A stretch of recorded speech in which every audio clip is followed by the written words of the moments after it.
ایک مرتبہ پھر پروگرام میں آپ کو خوش آمدید کہتا ہوں۔ ناظرین، حضرت ابو ہریرہ رضی اللہ تعالی عنہ سے روایت ہے کہ نبی کریم صلی اللہ علیہ وآلہ وسلم نے ارشاد فرمایا، جب کوئی بندہ گناہ کرتا ہے اور پھر کہتا ہے کہ اے میرے رب، میں نے گناہ کیا، تو مجھے معاف کر دے، تو اس کا رب کہتا ہے، میرا بندہ جانتا ہے کہ اس کا رب ہے جو اس کے گناہوں کو معاف کرتا ہے اور گناہ کی وجہ سے اس کی پکڑ بھی کرتا ہے، میں نے اپنے بندے کو معاف کر دیا۔ پھر کچھ عرصے کے بعد، جتنا کہ عرصہ اللہ کو منظور ہوتا ہے، گناہ سے رکنے کے بعد بندہ پھر گناہ کر بیٹھتا ہے اور عرض کرتا ہے کہ اے میرے رب، میں نے ایک اور گناہ کر لیا، تو مجھے بخش دے۔ اللہ سبحانہ و تعالی ارشاد فرماتا ہے، میرا بندہ جانتا ہے کہ اس کا کوئی رب ہے جو گناہ کو معاف بھی کرتا ہے اور اس کی وجہ سے اس کی پکڑ بھی کرتا ہے، لہذا اللہ سبحانہ و تعالی ارشاد فرماتا ہے کہ میں نے اس کے گناہ کو معاف کر دیا۔ بندہ پھر گناہ کرتا ہے اور کہتا ہے کہ اے میرے رب، میں نے ایک اور گناہ کر لیا ہے، آپ مجھے بخش دیجیے۔ اللہ تعالیٰ پھر ارشاد فرماتا ہے، میرا ایک بندہ ہے جو جانتا ہے کہ اس کا ایک رب ہے جو گناہ معاف بھی کرتا ہے اور اس کی پکڑتا بھی ہے، یعنی اس کی پکڑ بھی کرتا ہے، اس کی گناہوں پر اس کو جکڑ بھی لیتا ہے۔ میں نے اپنے بندے کو معاف کیا۔ اگر وہ اس طرح گناہ کر کے توبہ کے عمل کو صدق دل کے ساتھ دہراتا رہے تو وہ جو چاہے کر لے، لیکن اگر گناہ کی حالت میں قبل از توبہ موت آ گئی ناظرین کرام، تو پھر سوائے پچھتاوے اور بدکاری کی کالت کے کچھ اور نہیں ملے گا، کیونکہ آدمی کو تو اپنی موت کی خبر نہیں ہے اور توبہ کا عمل اس کے لیے یقینی نہیں ہے۔ بڑی اہم بات ہے، موت کی خبر نہیں ہے اور توبہ کا عمل اس کے لیے یقینی نہیں ہے۔ حدیث شریف میں آتا ہے، انما الاعمال بالخواتیم، اعمال کا مدار خاتمے پر ہے۔ تو ایسے شخص کی زندگی کا آخر ناظرین کرام اگر گناہ میں ہو گیا صرف، تو حسرت ہی ہوگی اور بار بار گناہ کرنے کی یہ نحوست بھی ہوتی ہے کہ اس کو توبہ کی توفیق بھی نہیں ملتی اور وہ گناہوں پر جری ہو جاتا ہے، طاقتور ہو جاتا ہے۔ اس لیے اس حدیث کے اس جملے کو سامنے رکھ کر ہمیں گناہوں پر جرت نہیں کرنی چاہیے۔ اللہ تعالیٰ سب کو گناہوں سے محفوظ رکھے۔ حضرت ابن مسعود رضی اللہ تعالیٰ عنہ بہت بڑے صحابی ہیں، ارشاد فرماتے ہیں کہ نبی کریم صلی اللہ علیہ وآلہ وسلم نے ارشاد فرمایا، التائب من الذنب کما اللہ ذنب لہ، گناہ سے توبہ کرنے والا شخص اس طرح ہو جاتا ہے جیسے اس نے کوئی گناہ ہی نہ کیا ہو۔ آپ صرف حدیث کے ان الفاظ پر غور کیجیے، توبہ کرنے والا شخص ایسے ہو جاتا ہے جیسے اس نے کوئی گناہ ہی نہ کیا ہو۔ اب اس سے بڑھ کر پروردگار کی مہربانی اور کیا ہوگی؟ آپ گناہ بھی کرتے ہیں اور جب توبہ کرتے ہیں تو ایسے ہو جاتے ہیں کہ آپ سے کوئی گناہ سرزد ہی نہیں ہوا ہے۔ حضرت ابن عمر رضی اللہ تعالی عنہما ارشاد فرماتے ہیں کہ نبی کریم صلی اللہ علیہ وآلہ وسلم کا ارشاد پاک ہے، اللہ تعالیٰ بندے کی توبہ کو قبول کرتا رہتا ہے جب تک کہ وہ موت کے غرغرے کی حالت کو نہ پہنچے۔ اسی طرح حضرت ابو ہریرہ رضی اللہ تعالی عنہ سے روایت ہے کہ نبی کریم صلی اللہ علیہ وآلہ وسلم نے ارشاد فرمایا کہ بنی اسرائیل میں دو شخص آپس میں بھائی بنے ہوئے تھے، ایک گناہ کرتا تھا، دوسرا عبادت کی مشقت اٹھاتا تھا۔ یہ مشقت اٹھانے والا دوسرے کو ہر وقت گناہ میں دیکھتا تو کہتا باز آ جا، باز آ جا، مت کیا کر گناہ۔ ایک دن اس کے گناہ میں مصروف دیکھا تو کہا باز آ جا۔ اس نے کہا بھائی مجھے اور میرے رب کو تنہا چھوڑ دے، تو میرا نگراں مقرر نہیں کیا گیا ہے۔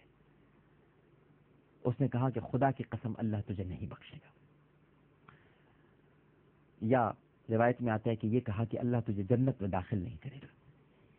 چنانچہ ان دونوں کی روحیں قبض کر لی گئی۔ یہ روحیں اللہ کے سامنے پیش ہوئیں تو اللہ تعالیٰ نے محنت کرنے والے سے کہا، مشقت کرنے والے سے کہا، کیا تو مجھے جانتا تھا؟ بڑی توجہ طلب ناظرین کرام بات بیان کر رہا ہوں آپ سے.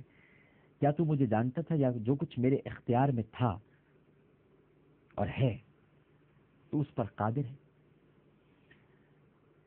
پھر گنہگار سے فرمایا جا میری رحمت سے جنت میں داخل ہو جا، اور دوسرے کے لیے فرمایا اس کو جہنم میں لے جاؤ.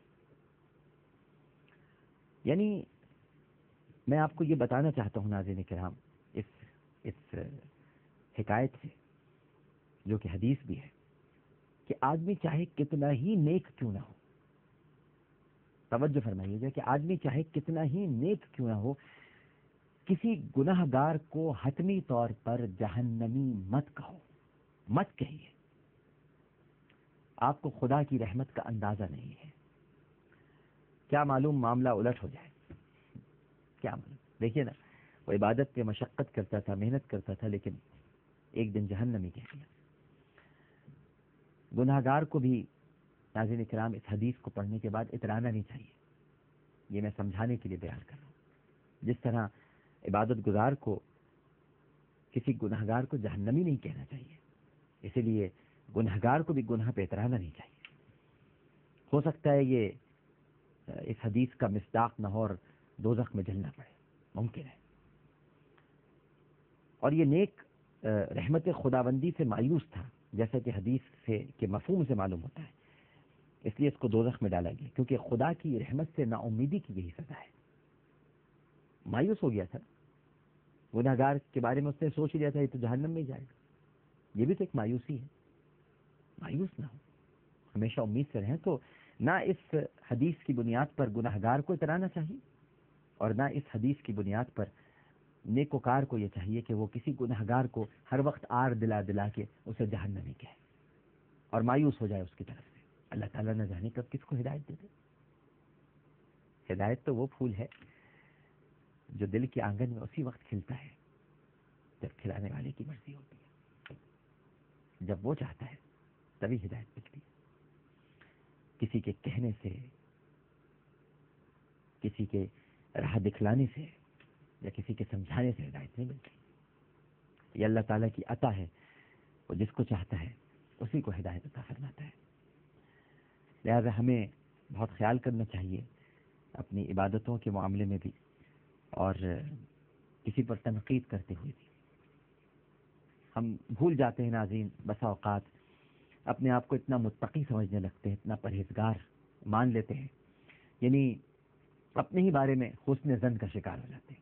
حسن ظن اچھی چیز ہے، بدگمان نہیں ہونا چاہیے، بدظنی نہیں رکھنی چاہیے، لیکن ایسا بھی نہیں ہونا چاہیے کہ آپ اپنے سجدوں پر، اپنے قیام پر، اپنے روزوں پر اتراتے رہیں، اور جن کو توفیق نہیں ہو رہی ان کو جھٹلاتے رہیں، ان پر اظہار برتری کے لیے غرور کریں، فخر کریں. اور کہیں ایسا نہ ہو کہ آپ کا یہ غرور، آپ کا یہ فخر، جیسے کہ رمضان المبارک کا مہینہ ہے، اگر کوئی روزے نہیں رکھ رہا تو اس کو ضرور سمجھائیں کہ روزہ کیا ہے، لیکن اس پر اپنے روزے کی برتری نہ جمائیے، کیونکہ پھر حشر وہی ہوگا جو حضرت ابو ہریرہ رضی اللہ تعالی عنہ سے بیان کرتا روایت میں ہمیں پتہ چلتا ہے.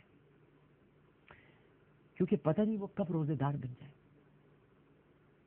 اس کے دل کے نہا خانے میں کب وہ بند دروازہ کھل جائے جس پر لگا ہوا قفل یقیناً اس کی چابی اس کے پاس نہیں ہے، ورنہ تو وہ خود کھول لیتا. اس کی کلید تو خدا ہی کے پاس ہے، جب چاہے گا وہ قفل کھول دے گا اور بندہ اس کی طرف دوڑتا چلا جائے گا. تو بندے کو خدا کی طرف جانے کا موقع دیجیے، راستے مت روکیے. اپنے سجدوں پہ، اپنی عبادتوں پہ، اپنے قیام پہ، اپنے اس ماہ سیام پہ غرور مت کیجیے، تکبر نہیں کیجیے. اللہ کو اترانے والے، اٹھلانے والے، جتلانے والے پسند نہیں. عاجزی، انکساری کے ساتھ اپنی عبادتیں کرتے رہیے، کیونکہ ہم تو چاہ کر بھی ناظرین کرام اس کی عبادتوں کا حق ادا نہیں کر سکتے. ہر وقت اس کا فضل مانگتے رہیے. اور جن کے بارے میں یہ جانتے ہیں، سمجھتے ہیں کہ وہ بھٹکے ہوئے ہیں، بہکے ہوئے ہیں، انہیں پیار سے، محبت سے، اخلاق سے اللہ کی راہ کی طرف لائیے. وہ راہ پر نہ بھی آئے تو کم از کم آپ کے اس اخلاق کا، آپ کے اس پیار کا آپ کو ثواب ضرور ملے گا. لیکن اگر جھڑکا آپ نے، ان کی توہین کی، آپ کو تو پتہ ہی نہیں جناب نماز کیا ہوتی ہے، تلاوت کیسے کی جاتی ہے، کیا غلط کام آپ کریں، یہ سب چیزیں اللہ کی بارگاہ میں قابل قبول نہیں. پروگرام پیش کرتے ہوئے کوئی غلطی، کوئی سہف تو اپنے رب کے حضور معافی کا خواستگار اور توبہ کا طلبگار ہوں. میری کسی بات سے اگر آپ کو تکلیف پہنچی ہو، طبیعت پر کوئی گرہ گزری ہو، تو میں بھی آپ سے معافی مانگتا ہوں. درگزر فرمائیے گا. عامر لیاقت حسین کو اجازت دیجیے.